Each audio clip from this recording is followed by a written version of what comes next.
Assalamualaikum warahmatullahi wabarakatuh. Di sini saya Ayu Junia Rahmawati dari kelompok 11 mau menjelaskan tentang makalah kami yang berjudul Pendampingan dan Penanganan Perkara Pidana. Poin pertama yaitu tahap penyidikan dan penyelidikan di kepolisian. Menurut pasal 1 butir 1 Kitab Undang-Undang KUH Perdata menjelaskan bahwa penyidik adalah pejabat polisi negara Republik Indonesia atau pegawai negeri sipil tertentu yang diberi wewenang khusus oleh undang-undang untuk melakukan penyidikan.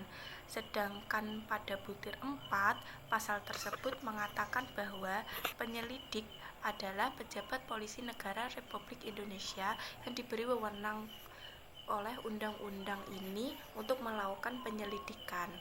Penyelidikan merupakan serangkaian tindakan penyidik untuk mencari dan menemukan suatu peristiwa yang diduga sebagai tindakan pidana guna menentukan atau tindakan yang dilakukan penyidik menurut cara yang diatur menurut undang-undang ini. Sedangkan penyidikan merupakan serangkaian tindakan penyidik dalam hal dan menurut cara yang diatur dalam undang-undang ini untuk mencari serta mengumpulkan bukti, yang dengan bukti ini membuat terang tindak pidana yang terjadi dan guna menemukan tersangkanya.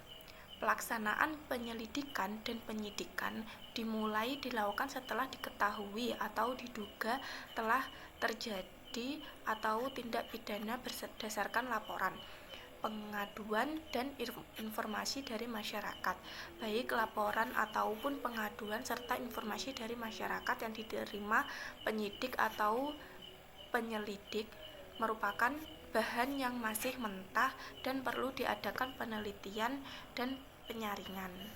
Untuk memulai penyidikan atau tindak pidana, maka dikeluarkan surat pemerintah penyidikan atau penyidik pembantu melakukan tindakan hukum terhadap orang maupun benda atau barang yang ada hubungannya dengan tindak pidana yang terjadi.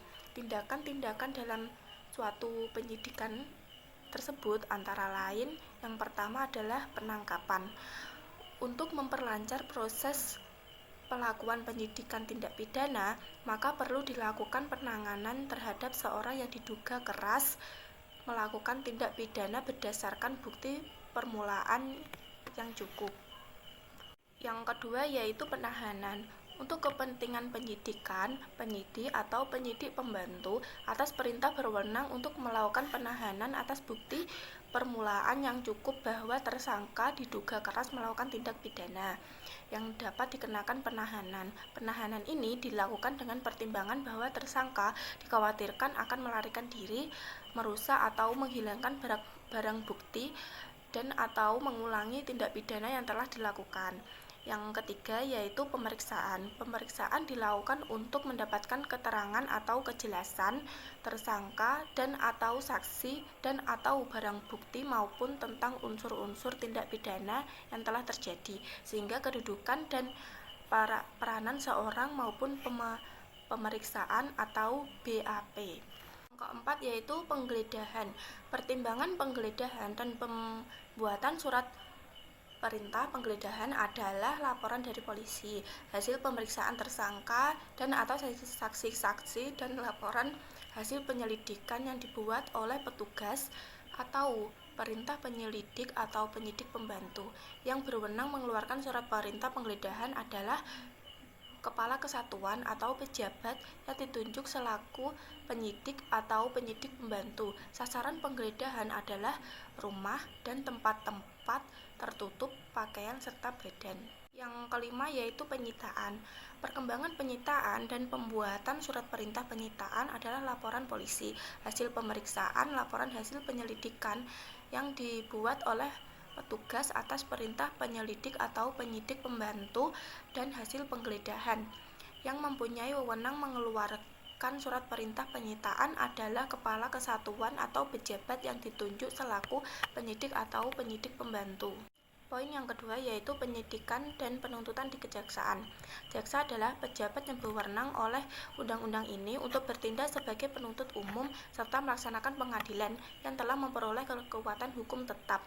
Dalam Undang-Undang Nomor 16 Tahun 2004 tentang Kejaksaan Republik Indonesia, Pasal 2 Ayat 1 butir 1 ditegaskan bahwa Kejaksaan Republik Indonesia adalah lembaga pemerintahan yang melaksanakan kekuasaan negara dalam bidang penuntutan serta kewenangan lain berdasarkan undang-undang.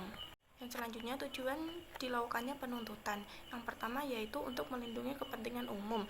Yang kedua untuk menegakkan adanya kepastian hukum.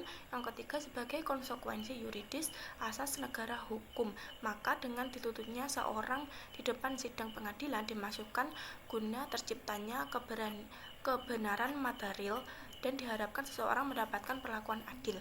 Yang terakhir yaitu ditinjau dari aspek penuntutan umum.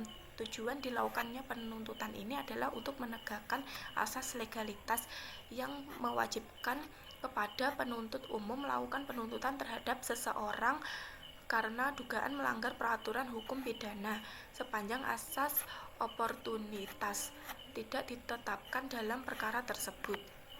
Demikian penjelasan dari saya, kurang lebihnya saya mohon maaf.